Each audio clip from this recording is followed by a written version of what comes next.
Hello again, my name's John. I'm a retired cook from the northeast of England in the UK, and welcome to my latest video recipe.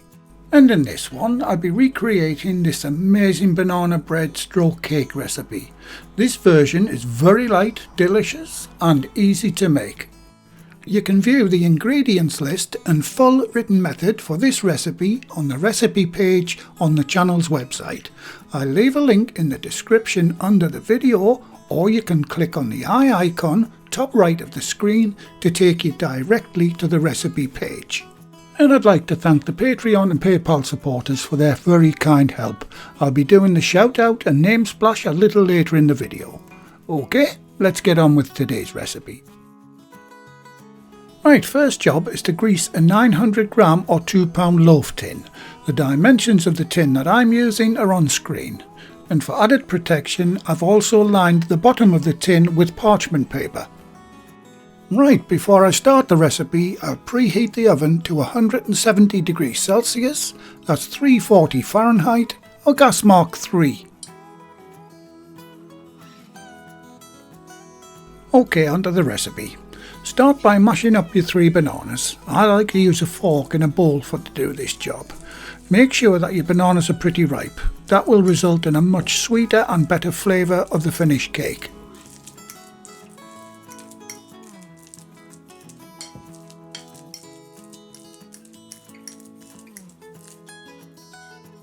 Okay, I'll set that aside for now.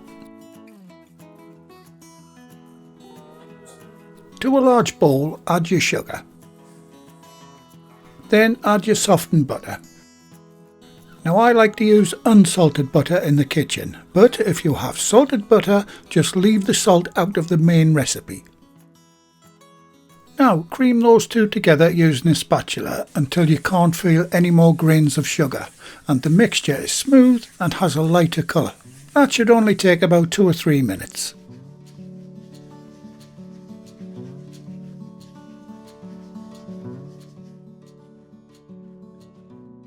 Time to add your mashed bananas, followed by the eggs and the vanilla extract.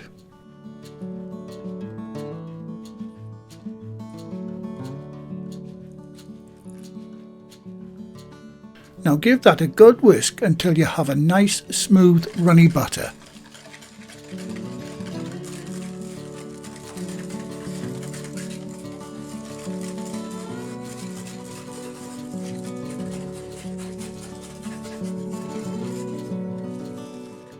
Clean down the sides of the bowl and place a fine mesh sieve on the top. Right, I'll prepare the dry ingredients. Now I'm using self-raising flour, which already contains some baking powder, but I do need a little bit more. But if you only have plain or all-purpose flour available to you, you'll need to add an extra 4 grams, that's 1 teaspoon of baking powder to your flour. So in total, you'll need 1.5 teaspoons of baking powder. So to my self-raising flour, I'll add my half teaspoon of baking powder and my 1/4 teaspoon of baking soda. And baking soda is known as bicarbonate of soda here in the UK. And in this little dish there's also a 1/4 teaspoon of salt. And like I said earlier, if you're using salted butter, there's no need to add salt at this stage. For the spices, you'll need a half teaspoon of each ginger, cinnamon and nutmeg. Now I'm only adding ginger and cinnamon to mine as I'm going to grate the nutmeg in fresh.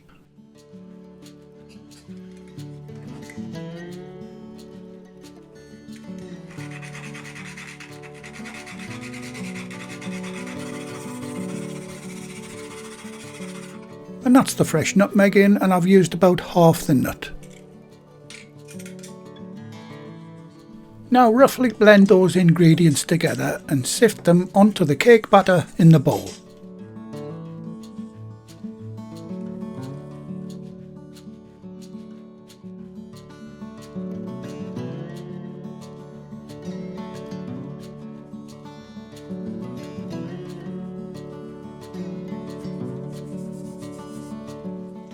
Now using a spatula, gently fold the flour into the batter. Don't over mix at this stage, you don't want to knock all the air out of it that we put in with the whisk.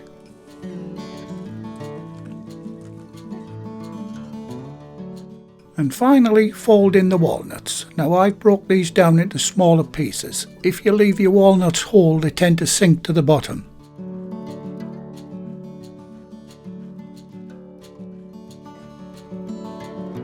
Now carefully, using a spatula, scrape it out of the bowl and into the prepared loaf tin.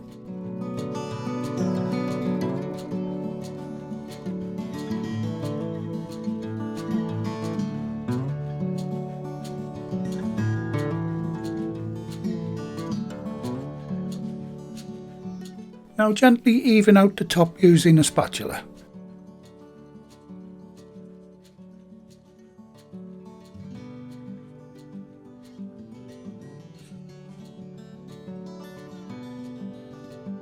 Now I like to sprinkle a little sugar on the top. That creates a nice crust in the oven, but that's purely optional. And to finish it off, I'll grate a little more nutmeg over the top of the cake.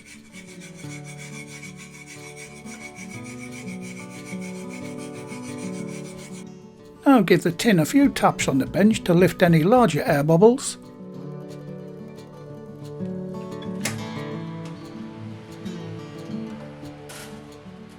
And get it into your preheated oven and set your timer for 1 hour.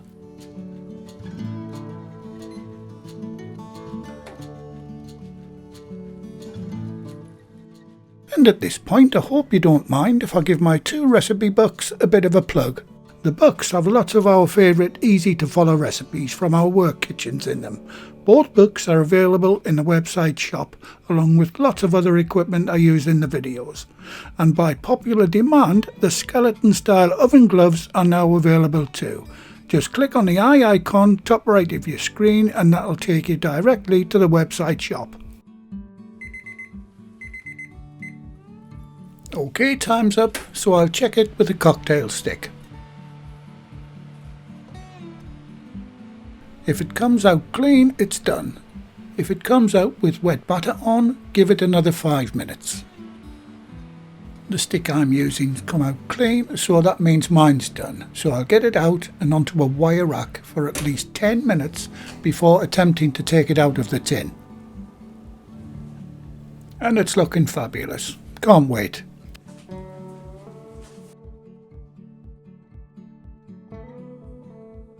Okay, it's been around 15 minutes, but it's still on the warm side. But I can't wait any longer. The smell is driving me mad. And there you go. It's popped straight out of the tin. And as you can see, the parchment paper is still stuck to the bottom of the loaf tin. That's good. No stickage at all. Okay, I'll cut a couple of slices off and give it a try.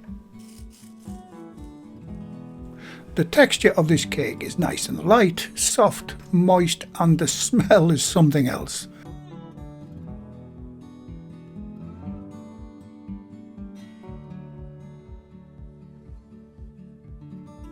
And oh yes, that is absolutely delicious. Classic banana bread. Fantastic, tasty, very cheap and easy to make. What's not to like? Wish I had a bigger thumb for this recipe. And as promised at the beginning, here is the latest list of my Patreon and PayPal supporters. And they are Diane Scott, Audrey Hostetter, Darren Rogers, Kate Bartolome, Sharon Taylor, York Depp, Robert Bradley, Elizabeth Shaw, Christopher Duffy, John Hutchinson, Grace Maloney, Mitchell James, Signe Drecker, Angeline Zucker, Geek and Teach, Suzanne Chambers, Sarge Pepper, Ben Rankin, Kerry Bolus, Diane Christiansen, Anthony Evans, Lisa Brooks, Michael A. Costanzo, Grant Milliam, John Morse, Christine Hamrick, Quasways, Georgina McDowell and Wendy Shamblin. And there's also one who wishes to remain anonymous. Thanks very much guys, I really do appreciate all that you do in supporting the channel. Well, thank you again for watching. Please like, share, comment and subscribe by hitting the circle above. If you do subscribe, activate the bell icon next to the subscribe button on my channel page. And by doing that, you'll be automatically notified every time I upload a new video. And in the meantime, here's a few of my other videos and playlists that you may want to watch. So, until the next time, be safe in your kitchen and bye for now.